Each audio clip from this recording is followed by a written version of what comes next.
Swayam Prabha. Digital India. Educated India.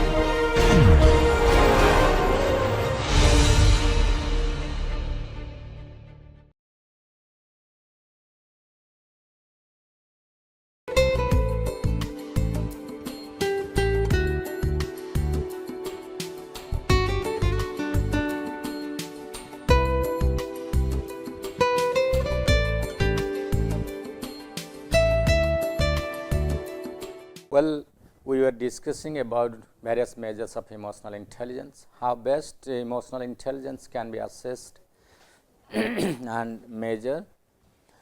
We discussed various types of or various modes of measuring emotional intelligence.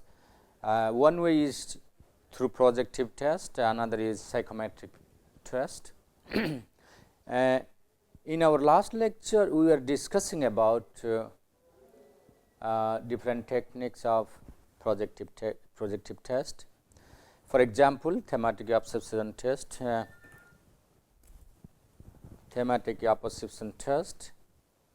TAT, then WAT, this is called word association test.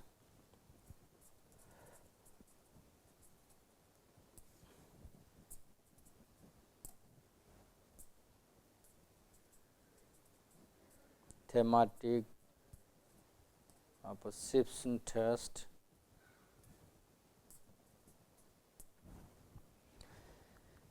The third one is called SRT, situation reaction test.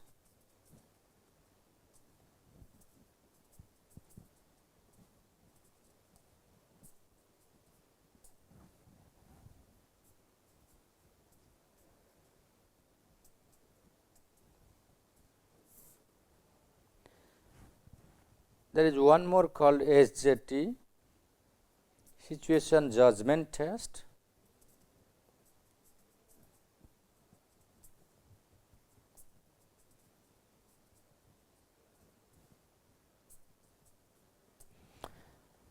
How a person judges difficult emotional situations and take appropriate decisions, that determines a person's emotional maturity or one's stability without getting involved emotionally in the situations. In our daily life, we often encounter with various situations that is often encountered with unrealistic situations. As for example, suppose you are walking on the road and then suddenly you saw a snake in front of you. You never had any prior knowledge how to deal with the snake, but with your experience and exposure in various encounters, watching movies, practical life situations where people have dealt with snakes in this kind of situation, you try to recall those experiences and apply on the spots, and then you start applying those experiences and then try to get rid of the situation. So, this is how people often relate to themselves to different situations they have encountered in their lives. Another situation is, suppose there is a very emotional situations. You lost one of your closed one, how you are being affected by that. Even say for examples like traumatic situations, when we assess various psychological symptoms of PTSD, post traumatic stress disorders, like say for example, people affected by cyclone, tsunami, any kind of natural disaster or man-made disasters, how people cope with those situations and how quickly they come out of those tragic events, and the quick recovery of from adversity or tragic events is an indicator or sign of one's emotional maturity or emotional coping skills. So, emotional coping itself acts as a or an indicator of one's emotional intelligence. In form of word association test, it is a test by the help of which say for a series of words are given to the candidates or the subjects, and the subject is asked to write a full sentence making use of those words. Say for I have listed a group of words like anxiety, tension, happy, sorrow, like this combination of both positive and negative words, or say for example like black, white. So, how the person connects his ideas, thoughts and feelings and express them in form of a full sentence, that will be an indicator of his actual original feelings or the state of his emotions. So, by the help of those sentences we can evaluate the emotional patterns of his behavior or his orientation towards emotional situations. And we have already discussed about TAT through picture perception test, creating emotional situations. We could observe the behavioral patterns, the personality traits, the personality orientation of a person to how he reacts to a given situations. So, these are in a nutshell. I am not going into detail because we will be more focusing on psychometric test, because these tests are what we call very complex in nature.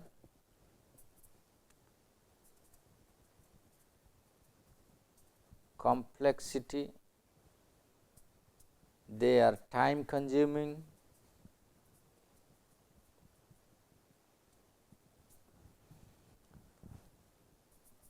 this is otherwise we call the weaknesses, the weakness of projective test.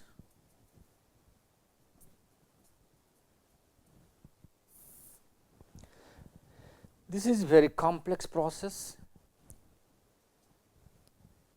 Pattern of responses are very difficult to analyze. It is very time consuming. It requires special expertise.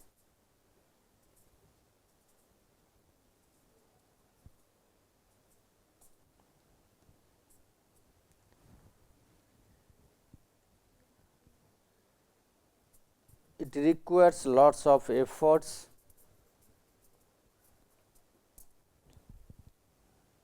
So, due to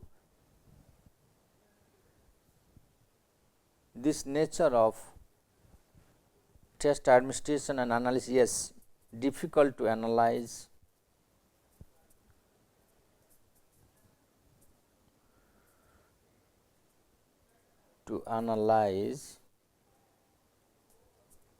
because it is subjective, more subjective in nature.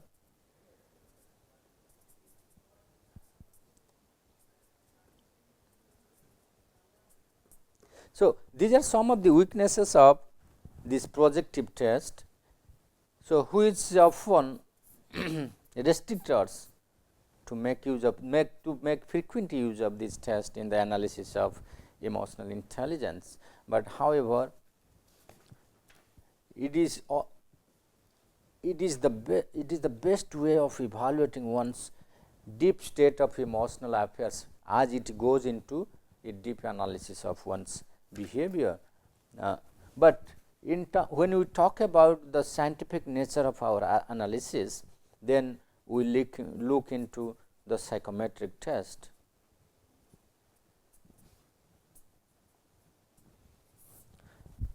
So, why psychometric test is preferred over the projective test? Because it is more scientific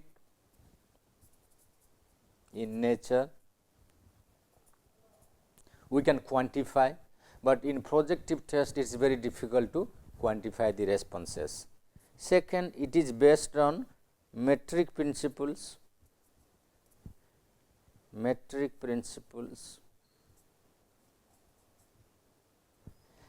easy to interpret,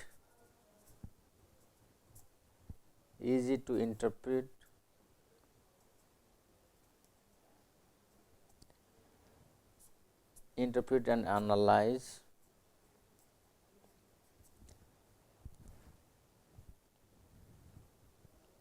It is less subjective,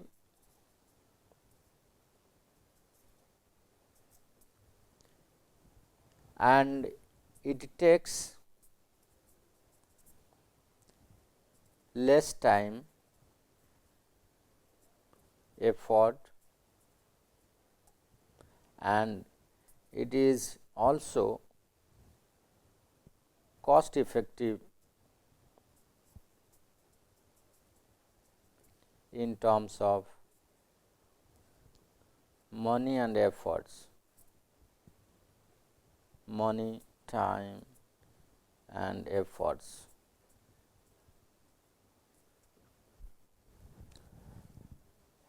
And well, nowadays computerized tests are also available. So, with a little bit of training, anybody can administer having computer knowledge.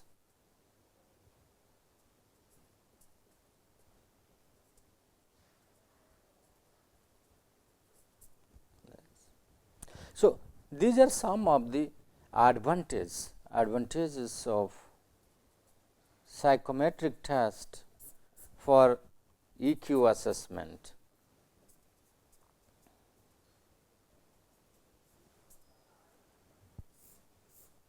However, it has got also some disadvantage.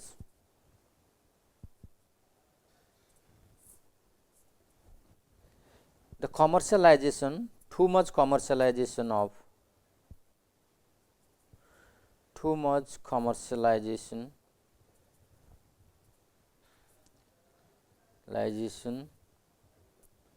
brings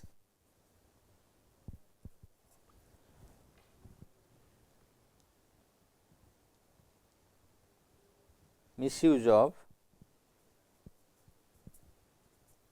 the test.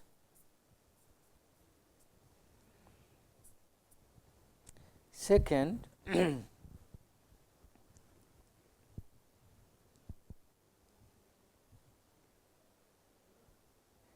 there is a chances of faking,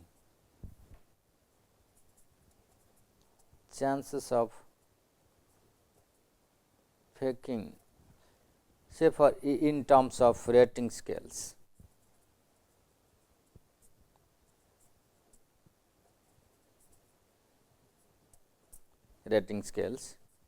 In terms of force choices, manipulation occurs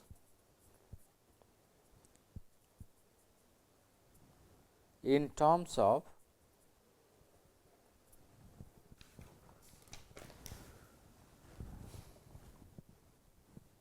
original responses,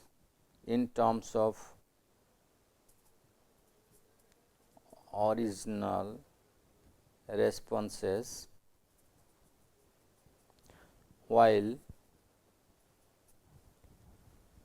attempting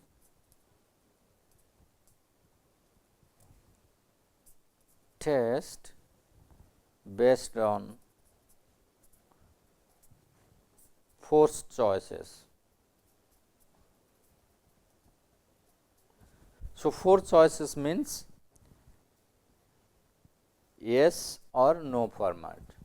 Say for example, neither of these two categories that applies to the subject, then the subject is misled, he is unable to decide. The kind of response he or she gives may not be accurate to the situations, right.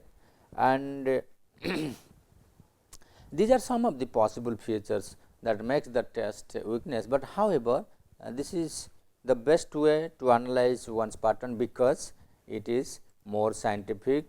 It is more scientific in nature, means it has objectivity, reliability, and also certain norms are there to compare and contrast between subjects, between individuals, between groups also. Well, while coming across various measures of global test, get some paper. So, the whole measurement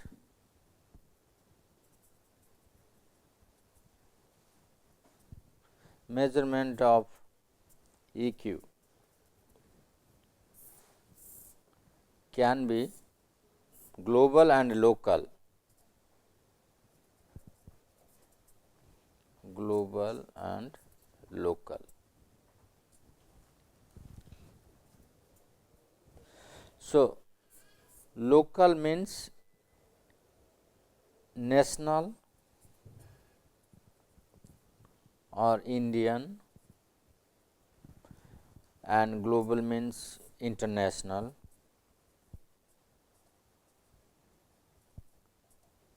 International.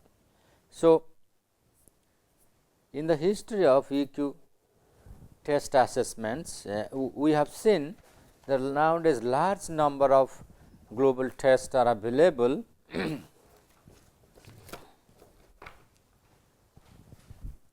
such as I have just gathered few of them, but nowadays there are many more has come up and published in scientific journals, books and magazines. So, I have just documented 4 or 5 important global measures. The first global measures we have ever come across is called the Barron EQ test. So, this is highly popular as it came out for the first time in the field of psychology, creating a lot of impact in the psychology community and also among the health professionals, as the test extends up to the assessment of EQ, health, happiness and coping with stress.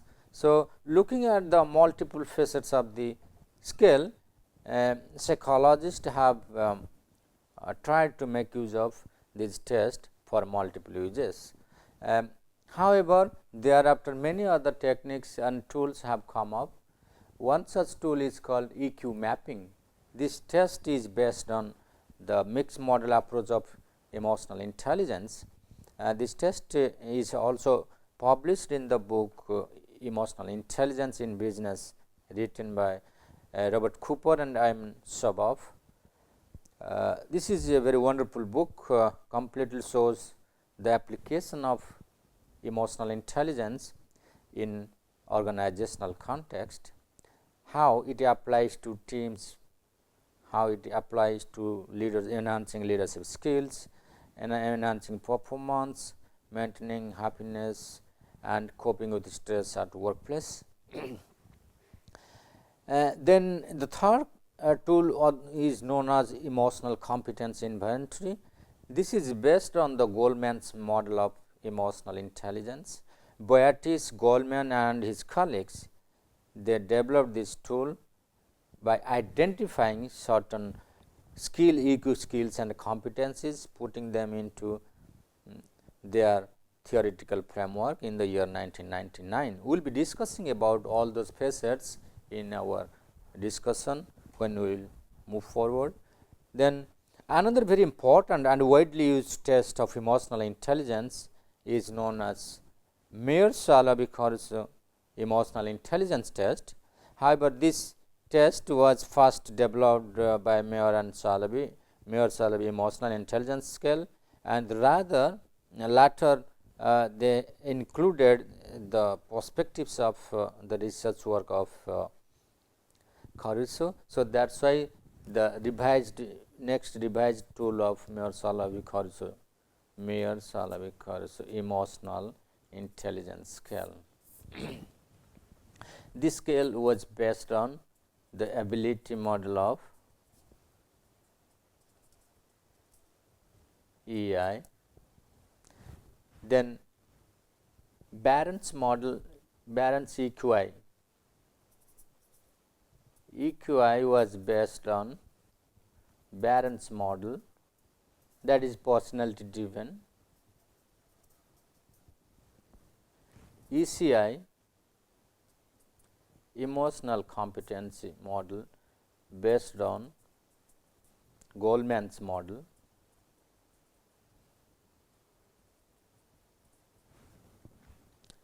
Yeah, we have also seen one of the famous and very popular EQ test developed by a group of psychologists in Japan, that is called EQ Japan Inc. in the year 1998. So, these are some of the important global measure of emotional intelligence now available in the commercial markets, published by various agencies such as Barron's EQ and EQ mapping. These are published by Multi Health System. Likewise, many of them are published by various other agencies. There is also another popular emotional intelligence test available in the market, is called trait emotional intelligence, that is developed by Farnham and colleagues. But during the last more than 10 years, a lot of research work have been conducted in Indian settings. Even I myself has published so far 2 important volumes taking Indian research and perspective into considerations. In the year 1997, this is my first book on emotional intelligence, perspective in organizations. This is an unedited volume. This was first time edited by Dr. Ravindra Kumar Pradhan, myself, and Professor Punya Mathuru, one of the very widely well known psychologist in India, retired from IIT Delhi from Department of Humanities and Social Sciences. In fact, this is a very unique book and very original in its nature, unique in its nature, that it documents a large number of research works pertaining to 3 important domains, such as it covers first the fundamental theoretical concept and measurements, and covering 4 important chapters, where important topics like theory of mind, its approaches to understanding emotion has been highlighted by Nandita Babu and his colleague. Professor Babu is currently a leading psychologist in India and heading the Department of Psychology in University of Delhi. The second chapter was written by myself and one of my research scholar. We both tried to emphasize on the psychometric status of emotional intelligence, where we have brought out how different emotional intelligence tools are available across the globe and in India, and how they have tried to measure by different perspective and approaches. That shows the different psychometric status of emotional intelligence developed by psychologists. And the third chapter focuses on emotional intelligence research in India. This is one of the very important conceptual paper developed by one of the very well known psychologists widely known in India, Nuthan Kumar S. Thingjam. Now, he had shifted from Pune University to one of the well known central university located in northeast. And the fourth chapter was titled as Emotional Intelligence and Personality, where 2 psychologists from Defense Institute of Psychological Research, where psychology has been exclusively researched and applied in different sectors. More than 200 psychologists in India are working for defense. They both of them tried to link what are the relationship between the concept of emotional intelligence and personality parameters. Wonderful, they have elaborated both the concept and has brought out the interrelationship between the 2 subjects. Going further, this book also emphasize how emotional intelligence has been applied in education and home environment, where 2 psychologists try to emphasize upon the impact of physical attributes of family on emotional intelligence, and emotional intelligence and its academic achievements, finding the interrelationship. This was written by Vinod Kumar Sanul, one of the important, or you can say one of the important psychologists in the domain of emotional intelligence. He is a leading psychologist in the field of emotional intelligence research. Then later on, another defense psychologist, Dr. Y.K. Nagle, who tried to emphasize and find out what are the correlates of emotional intelligence competencies and emotional creativity. In the last section, which is the most important in nowadays, pertaining to both industrial and organizational psychology to the management sectors, where people have tried to examine the relevance of emotional intelligence. So, when we come back, we will try to examine what exactly which are the domains that has been explored by Indian psychologists in applying and assessing emotional intelligence at workplace. Thank you.